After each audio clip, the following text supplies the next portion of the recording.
escarabajos, que son muy comunes en las primeras lluvias, durante la época lluviosa. Son abundantes y tienen una característica que son algo torpes para volar y ahí andan volando y molestando en las casas, ¿sí? Entonces, estos dos individuos son la misma especie, ¿sí? Ambos son gallina ciega, ambos son del género, la especie no la recuerdo, pero les voy a colocar por aquí el género. Es Filofaga. Filofaga especie le vamos a poner, ¿sí? Entonces, ambos son gallinas ciegas, ¿sí? Es el mismo individuo. Podríamos decir que se trata del mismo individuo. Lo que sucede es que están en diferentes estadios. En un estadio de larva, que es cuando se alimentan de las raíces, y en un estadio adulto, que ya es el momento en el cual salen de la tierra para poder aparearse, para poder reproducirse. Entonces, independientemente si sabían esto o no, pues ahora ya lo saben, que la gallina ciega tiene estos dos estadios, realmente tiene otros dos, huevo, larva, pupa y adulto, pero en el estadio de larva es cuando provoca los daños a los cultivos y en el estadio de adulto es cuando se reproduce, ¿verdad? Sin provocar daños a los cultivos. Vamos a ver, les voy a preguntar ahí a ustedes si para el que quiera contestar, patojos, sabiendo esto, con esta información que tienen ahora, ustedes como técnicos, ¿en qué momento creen que sería el más adecuado de controlar una plaga de gallina ciega? Tomando en cuenta estos dos momentos, ¿cuándo creen ustedes que sería más adecuado controlarla? ¿En estado de larva o en estado de adulto? En estado de larva. En estado de larva, ¿por qué razón? Porque se comen las raíces y eso afecta al cultivo, afecta a toda la población, a toda la plantación.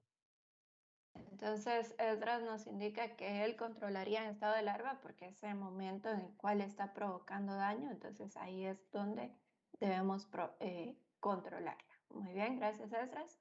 ¿Alguien más que piense igual que Esdras o que piense diferente?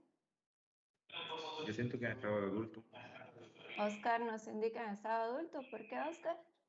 porque sería más fácil ubicarlo que en estado de larva. Y ahí Por la facilidad.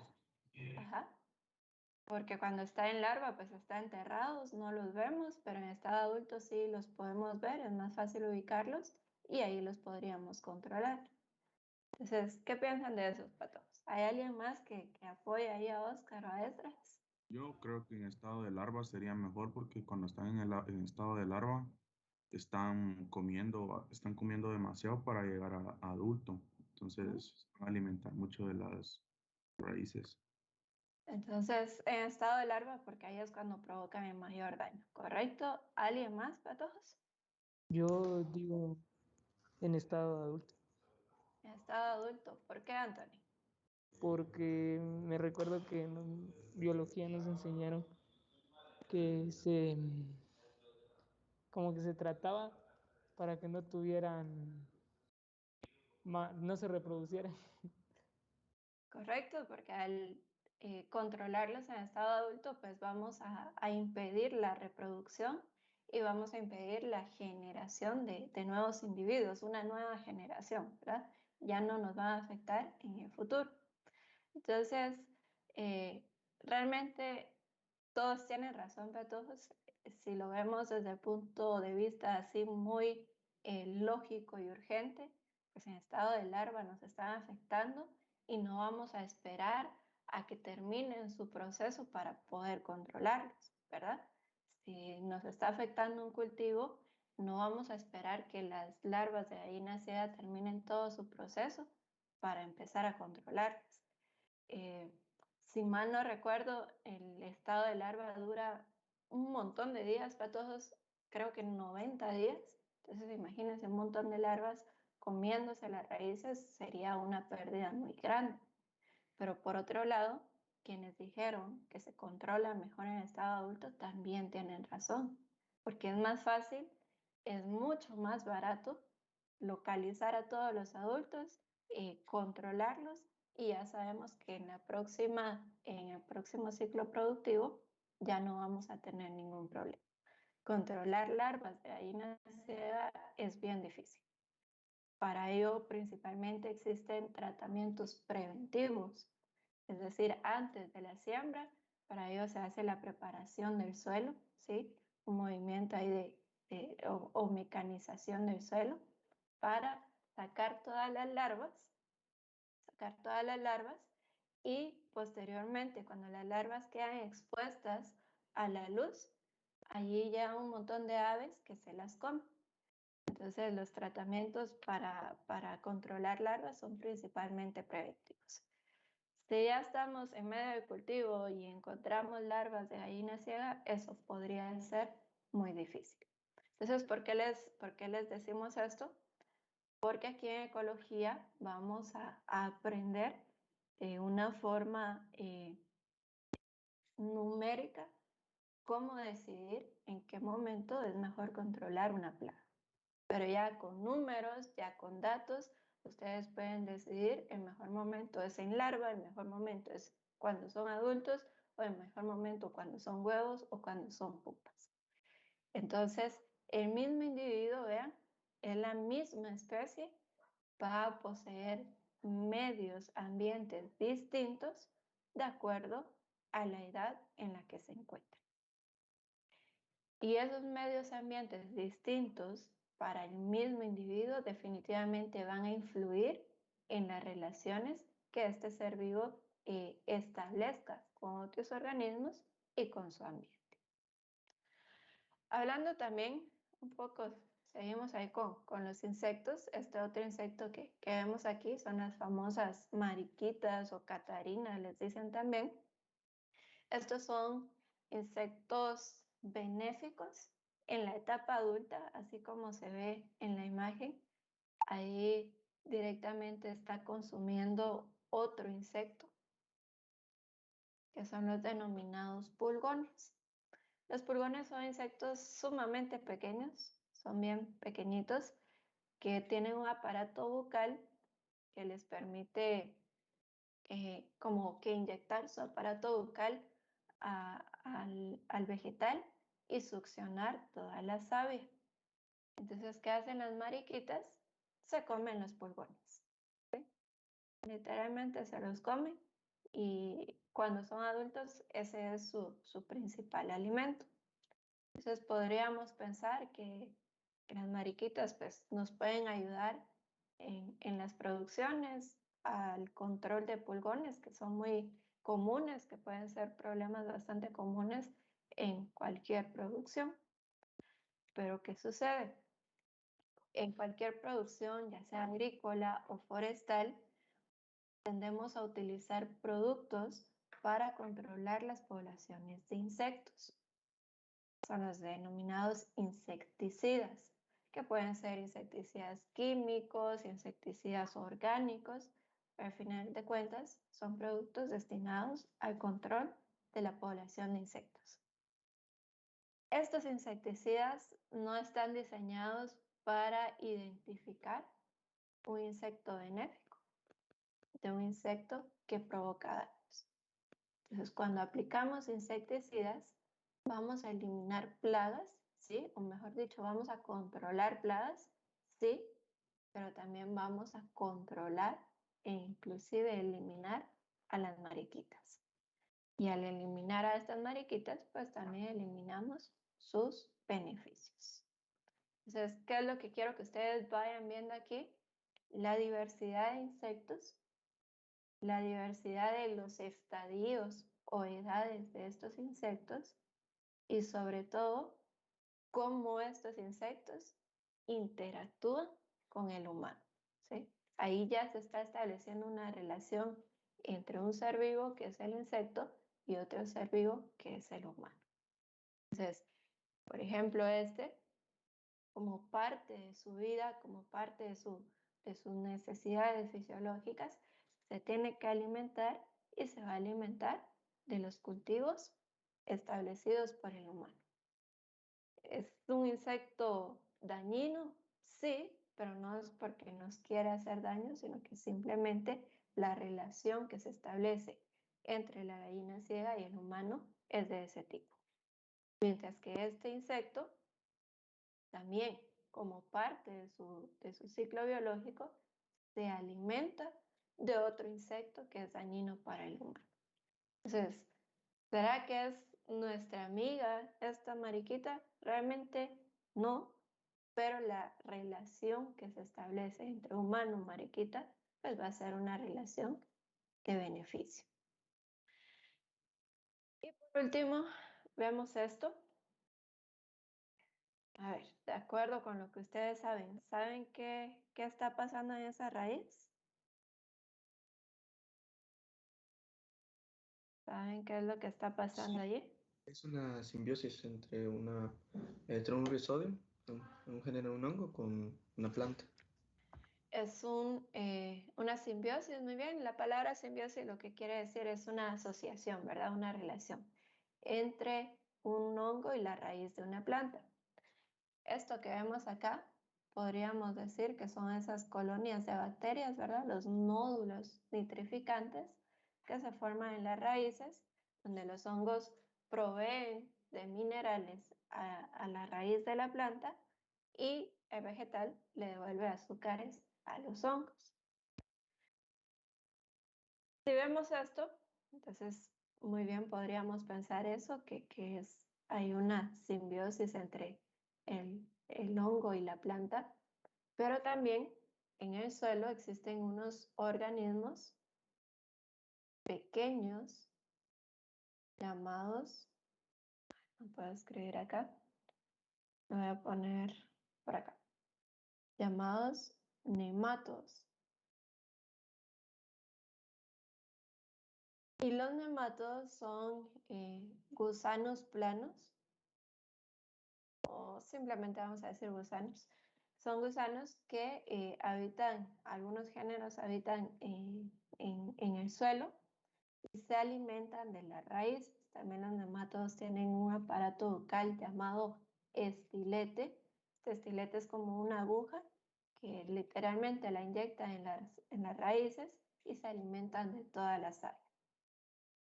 Como resultado de esa interacción entre los nematodos y las raíces, se producen abultamientos, se producen agallas en las raíces. Esas agallas, esos abultamientos vienen a ser bastante similares con estos nódulos nitrificantes. Entonces, ¿cómo nosotros sabemos si se trata de una relación benéfica, si es una relación entre el hongo y la raíz, o si es una relación perjudicial, si se trata de nemátodos y que estén atacando las raíces? Entonces, realmente para determinar eso, lo que debemos hacer es un estudio de suelos, hacer un muestreo para determinar la presencia ya sea de algún hongo como Rhizobium o la presencia de algunos nematodos, que algunos de los géneros más comunes puede ser, lo voy a escribir aquí,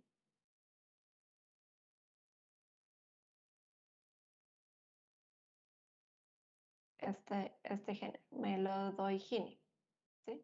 Que es uno de los géneros de nematodos que más daños puede causar en los cultivos agrícolas. Entonces, a esto nos referimos cuando decimos que la ecología estudia las relaciones de los seres vivos con su ambiente. La definición se queda así muy pobre, la definición no nos da mucha explicación, pero vean ustedes, las relaciones pueden ir en muchas direcciones. Aquí los ejemplos que dimos son en función a estos seres vivos con el ser humano. Pero, por ejemplo, en esta imagen de la mariquita, ahí también hay otra relación entre mariquita y pulgón, que para el pulgón va a ser sumamente dañino, ya que la mariquita se va a alimentar de él. Y en todos estos ejemplos también existe una relación entre estos individuos y los vegetales. En algunos casos, los vegetales salen perjudicados. En algunos otros casos, los vegetales pueden salir beneficiados, ¿verdad? Entre la relación entre un hongo y un vegetal. Y en algunos otros casos, las relaciones se puede decir que son neutras, ¿verdad? Que no se está afectando, no se está beneficiando y tampoco se está perjudicando. Entonces, en términos generales, esos son los tipos de interacciones. Interacciones positivas, en donde más de alguno de los dos obtiene un beneficio. Interacciones negativas, donde alguno de los dos o los dos obtiene algún daño. Y también las relaciones o interacciones neutras, donde no sucede ni beneficio ni perjuicio. Entonces, habiendo dicho esto, habiendo hablado de estos ejemplos, vamos a tratar de ampliar esa definición de ecología. Vamos a tratar de decir que la ecología en realidad es esa ciencia que va a estudiar las características del medio ambiente, siendo estas características aquellas relacionadas con el transporte y flujo de energía. Nosotros vamos a estudiar eso, vamos a tratar de establecer cómo se transporta, es decir, cómo fluye la energía de un ser vivo a otro. También vamos a ver que todo este transporte de energía va a influir directamente sobre los seres vivos y cómo se transforman esas relaciones. Entonces, para agregarle un poco ahí al concepto de ecología, no es simplemente estudiar las relaciones, sino también estudiar esas características del medio ambiente, como el flujo de la energía y cómo esto influye sobre los seres vivos. Bien, no sé si tengan alguna pregunta. ¿Alguna duda? ¿Cómo se llamaba el aparato bucal de los nemátodos? Se llama estilete. Gracias. Se ven, estilete.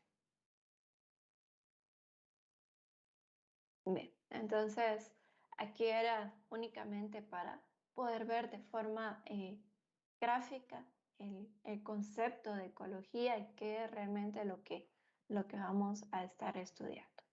Entonces, dicho esto de la definición de ecología, vamos a pasar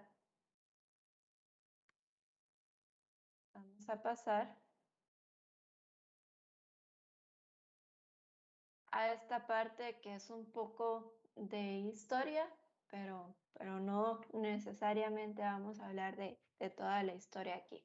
De hecho, les vamos a dejar una tarea para que ustedes puedan ampliar un poco más este tema. Pero por el momento vamos a hablar un poco acerca del origen de la ecología como una ciencia. Y al hablar del origen de esta ciencia vamos a ver que es relativamente joven. Esta ciencia se crea de manera formal en el siglo, a finales más o menos del siglo XIX.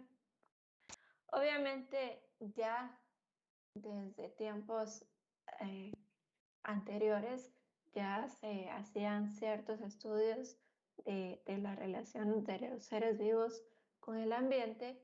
Ya se imaginaban los científicos que debía existir una relación, pero digamos que nadie había propuesto formalmente un nombre para eso. Es hasta que aparece este señor, Ernst Haeckel, él es alemán, me parece. Entonces, él es el primero en utilizar la palabra ecología, que eco significa viene de la palabra oikos, que significa casa, y logía, que es logos, ciencia o tratado. Entonces, él es el primero en establecer un término para definir esa relación que existe entre los seres vivos y el ambiente. Entonces, Haeckel es uno de los primeros en estudiar. Él hace un trabajo científico denominado el estudio de la morfología general de los organismos vivos, la morfología general de los organismos vivos, y aquí él se da cuenta cómo los diferentes ambientes van a ir modificando a los seres vivos. Entonces, dentro de sus trabajos, anteriormente los científicos lo que hacían era embarcarse, se llamaba así, en una expedición, porque viajaban por medio de barcos hacia los lugares remotos, principalmente África, y ahí se internaban durante una temporada, pasaban apuntando sus observaciones, luego regresaban a sus países como Alemania, Inglaterra, y ya escribían los tratados. Entonces Haeckel en una de estas embarcaciones se da cuenta cómo los organismos vivos van cambiando de un lugar a otro. Mientras iba en el barco, pues él va viendo los animales marinos, ¿verdad? Cuando ya llega a tierra firme, se encuentra con algo completamente diferente y se va dando cuenta que a medida que va estudiando los diferentes estratos, es decir, un estrato inferior a nivel del suelo, un estrato medio en los arbustos, un estrato superior en los árboles, se da cuenta que las especies son completamente diferentes. Entonces él piensa que esa diferencia, esa diversidad de especies debe estar relacionada definitivamente con el ambiente. Entonces, él es de los primeros en decir, miren señores, el ambiente va a ser algo muy poderoso que va a venir a modificar a los organismos vivos. El ambiente es el que va a determinar qué organismo vivo se queda y cuál no. Entonces, vino a ser algo bastante revolucionario el pensar así, que era el ambiente el que determinaba qué organismo vivo estaba presente y cuál no.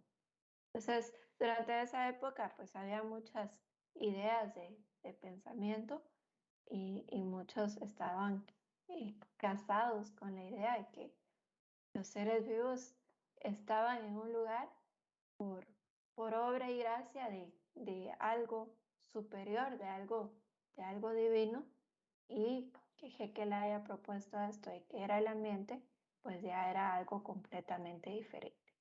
Entonces, así es como nace esta ciencia y por ello se dice que es una ciencia relativamente joven, ¿sí? Que ha ido cambiando, que ha ido evolucionando conforme han pasado los años.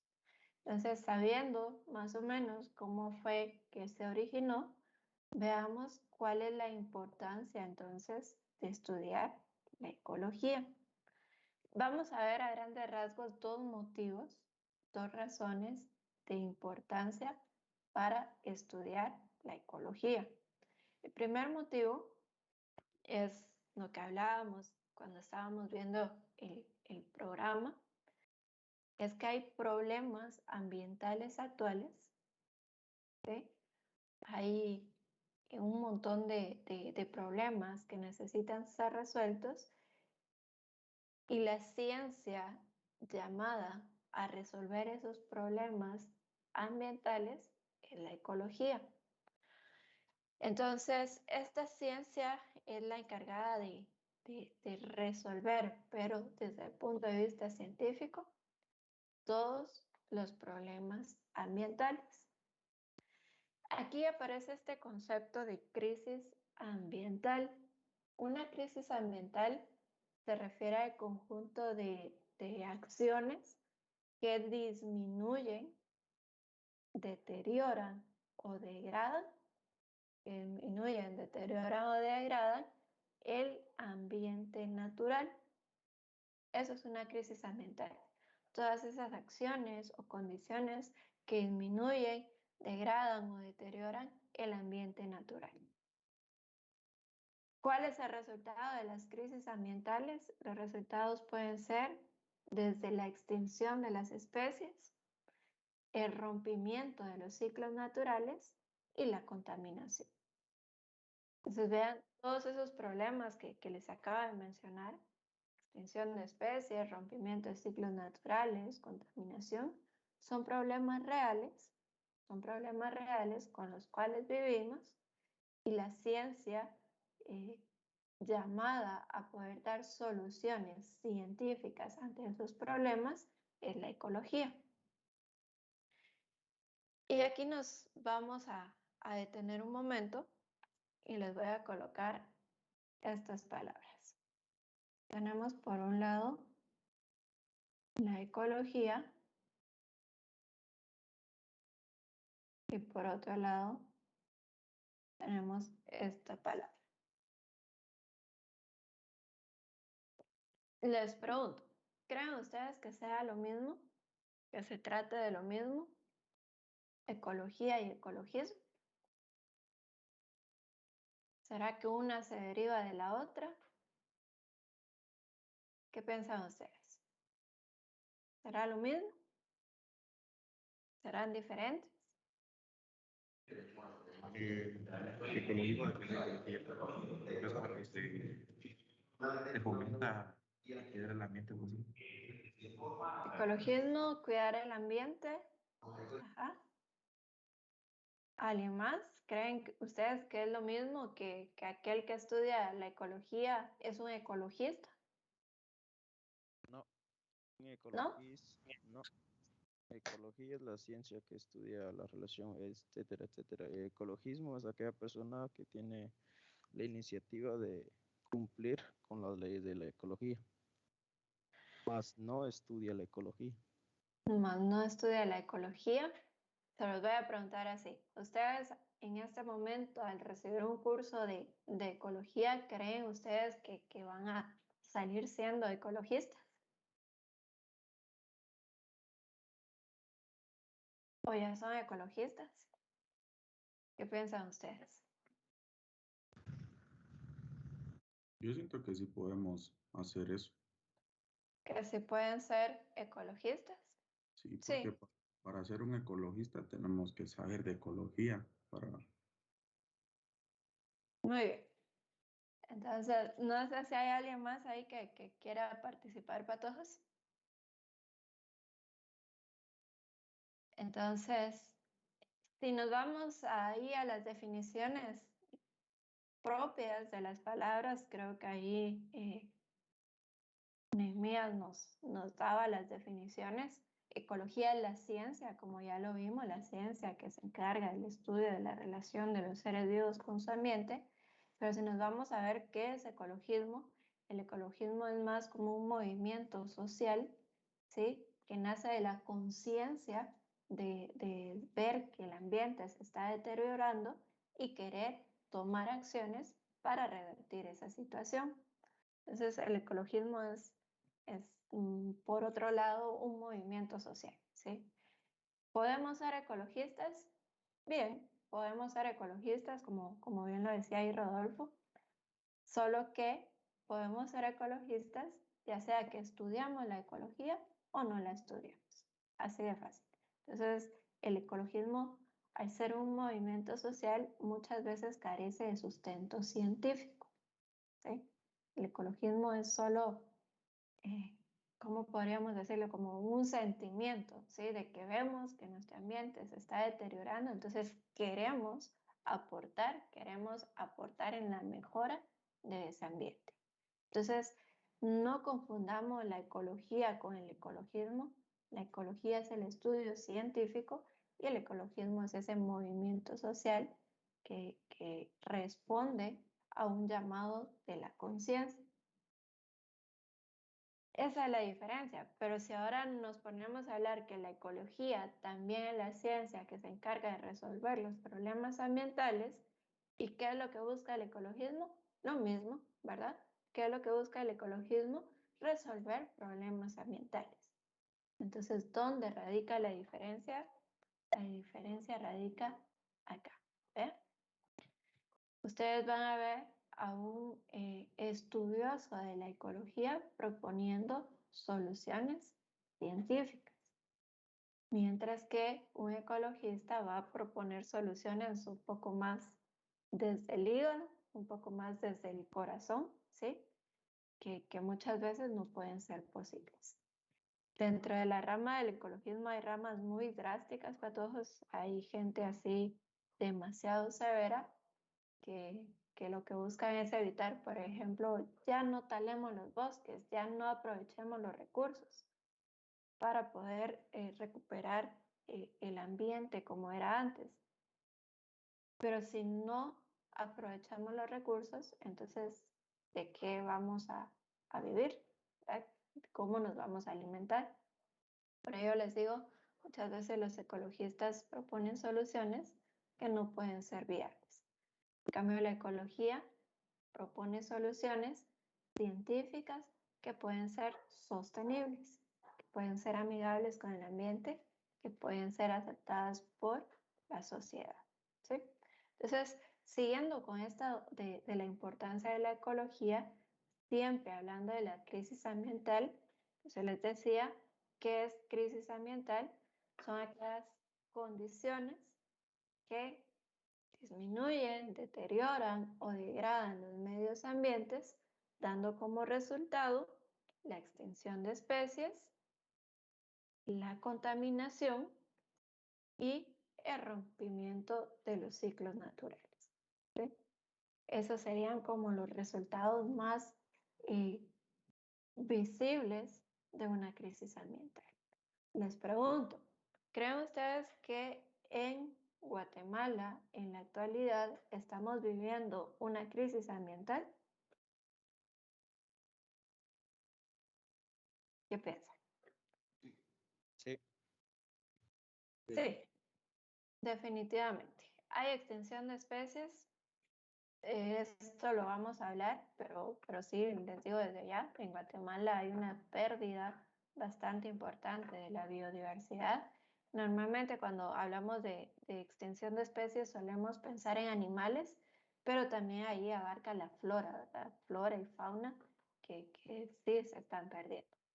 Contaminación, esto es, creo yo, lo más visible.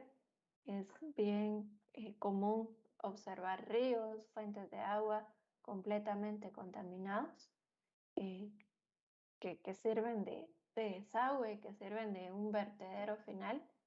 Esto que vemos acá, las industrias que por sus procesos productivos pues van a estar eliminando o expulsando desechos al ambiente, y el rompimiento de ciclos, que esto sí ya es una situación más macro en la cual vamos a ver interrumpidos algunos ciclos, por ejemplo el ciclo del agua, que por todo esto vemos que hay lugares en los que antes llovía, en la actualidad ya no hay precipitaciones, entonces ahí vemos esa alteración de los ciclos.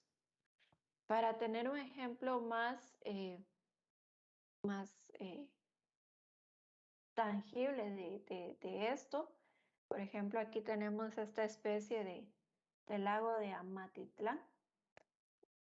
Si no todos conocen el lago de Amatitlán, yo creo que al menos por fotos, por noticias, saben que es un cuerpo de agua que está agonizando, ¿sí? Que está aquí cercano a la ciudad y es un cuerpo de agua que se convirtió en un vertedero final de todos los desechos de la ciudad de Guatemala y de todos los municipios cercanos, incluidos Villanueva. Ahí entra Bárcenas, ahí entra la escuela, la escuela y todos sus desechos principalmente van a parar a ese lago.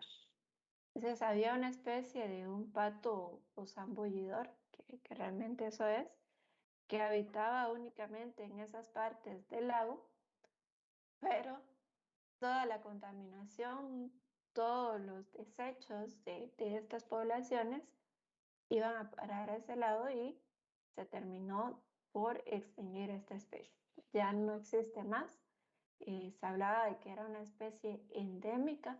Endémica quiere decir que está restringida a un lugar específico, que solo la podíamos encontrar allí, y por nuestro descuido la perdimos. Entonces podríamos pensar, pero solo es una especie de pato, solo es una ave más en que nos afecta que ya no esté.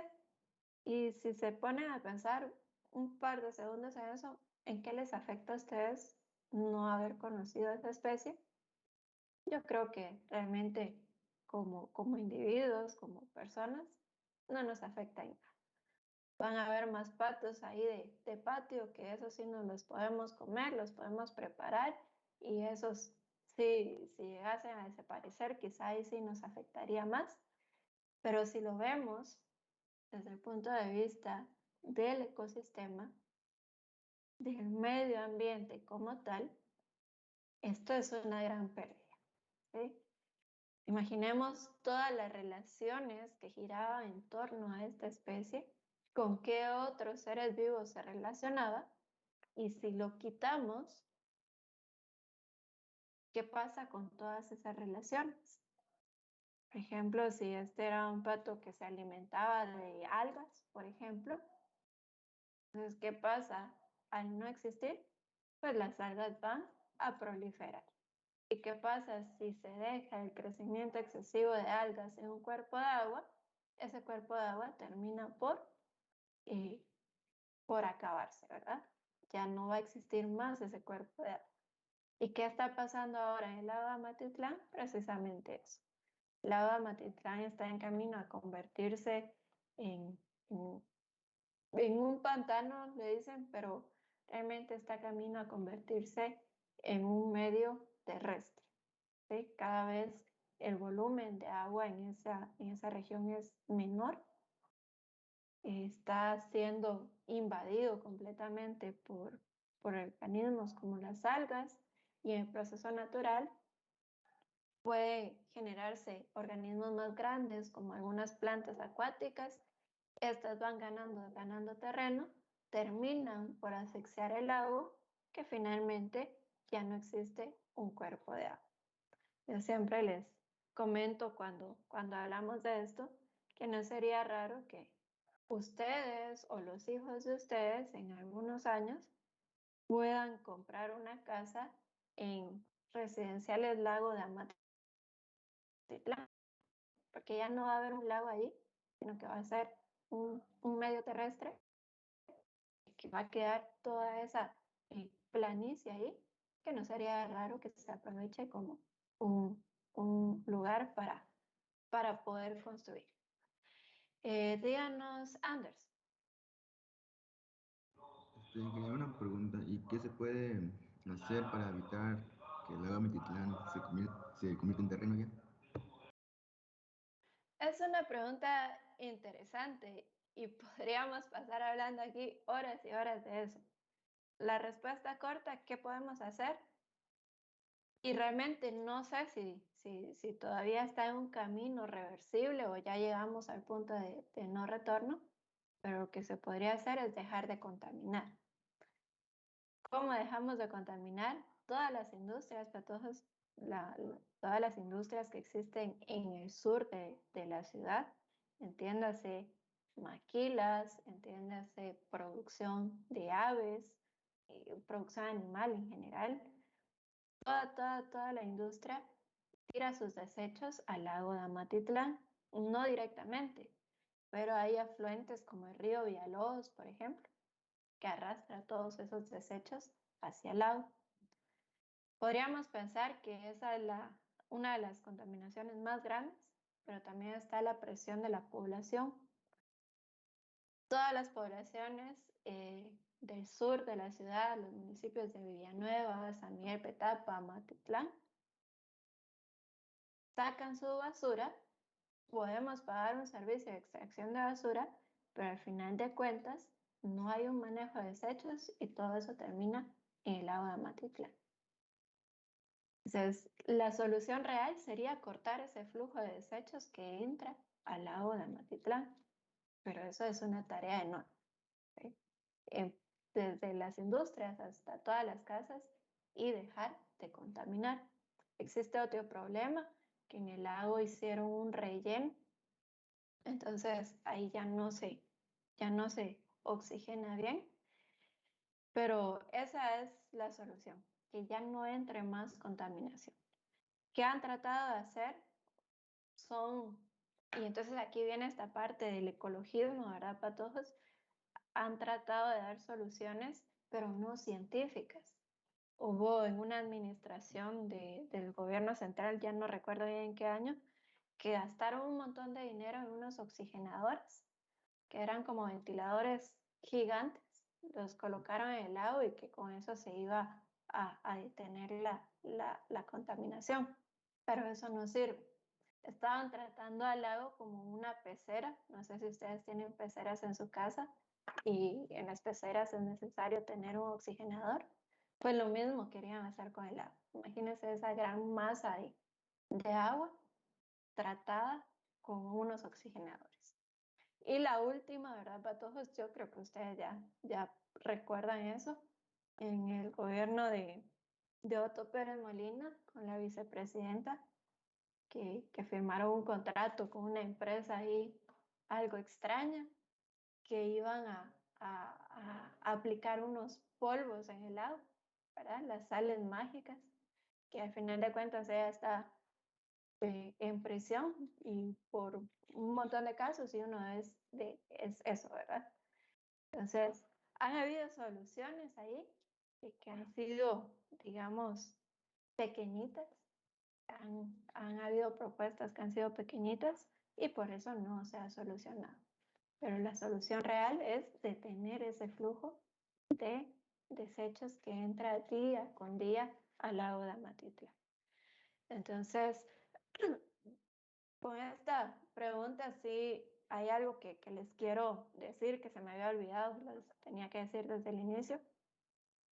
Si ustedes hasta el día de hoy no son de los que acostumbran a leer noticias, les recomiendo que en este cuatrimestre traten de unos 10 minutos al día, traten de buscar las noticias. En la actualidad todos los periódicos tienen una versión digital, entonces se van a dar cuenta que siempre salen noticias relacionadas con el ambiente en Guatemala. Entonces, para que tengan ahí algunos elementos de juicio y poder platicar algunas cuestiones de estas. Bien, ¿alguna pregunta?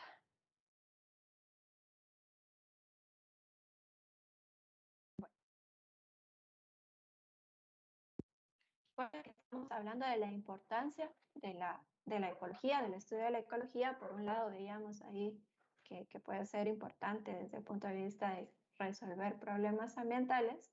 Y otro motivo de importancia es conocer los beneficios que nos brindan los medios ambientes, pero también dentro de estos beneficios vamos a hablar un poco acerca de las causas y las consecuencias de destruir esos medios ambientes.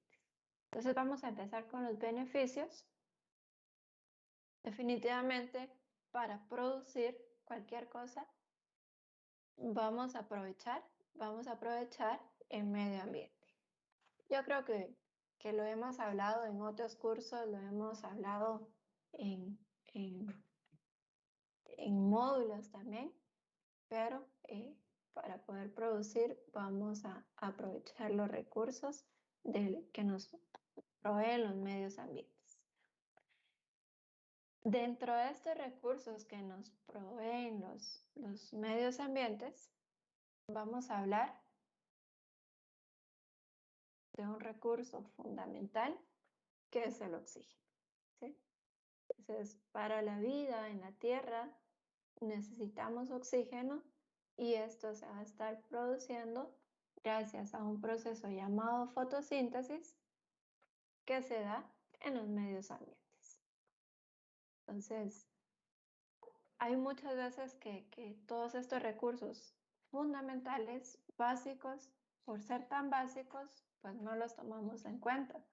Pero definitivamente para una producción agrícola, forestal, animal, necesitamos que haya oxígeno.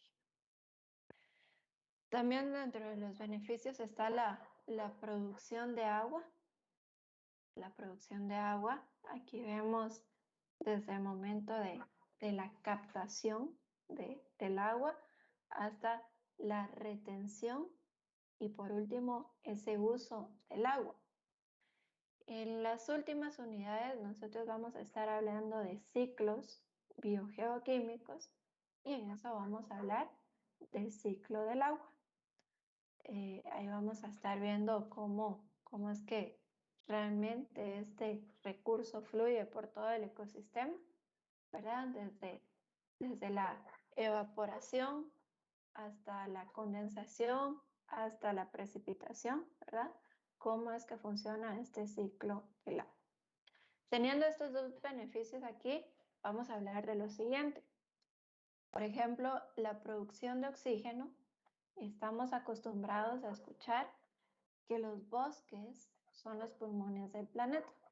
Sí, en el caso de Guatemala, vemos que es muy común escuchar que la selva de Petén, que toda esta reserva de biosfera maya es el pulmón del país.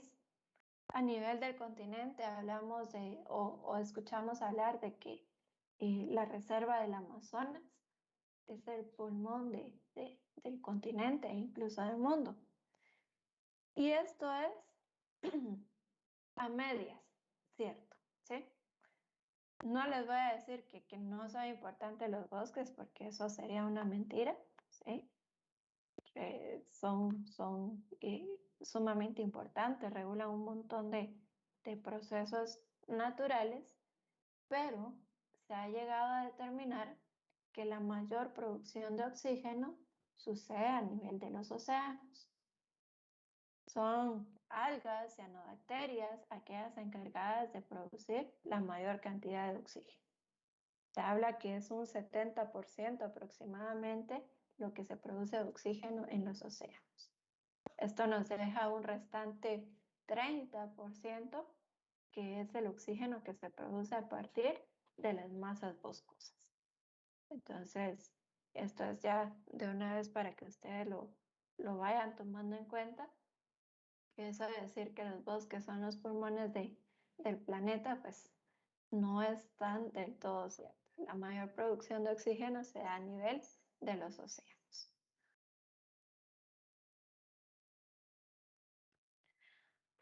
Otro beneficio que podemos mencionar acá es la generación y mantenimiento de los suelos. ¿Y por qué esto es tan importante? Recordemos que los suelos son los medios de sostén para la gran mayoría de actividades productivas necesitamos suelo, ¿sí? Actividades humanas necesitamos suelo y son los medios ambientes naturales los que nos proveen de este recurso.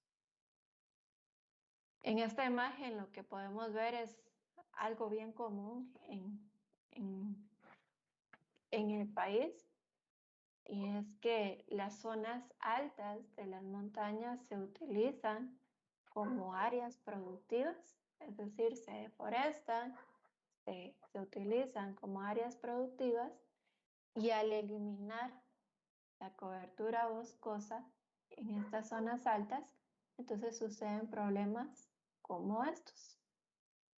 Al dejar descubiertas las zonas altas, es más fácil que hayan problemas de deslizamientos, de deslaves, que hayan problemas de pérdida de suelo, ¿sí? Por erosión, ya sea hídrica o eólica, pero al final de cuentas, si no cuidamos, si no mantenemos cubiertas esas partes altas, van a existir estos problemas. Por ello se habla de que los medios ambientes naturales nos proveen o generan y mantienen ese suelo. Otro beneficio que podemos mencionar es la estabilidad climática Y esta estabilidad climática la podemos ver a diferentes niveles. Una estabilidad climática, digamos, regional.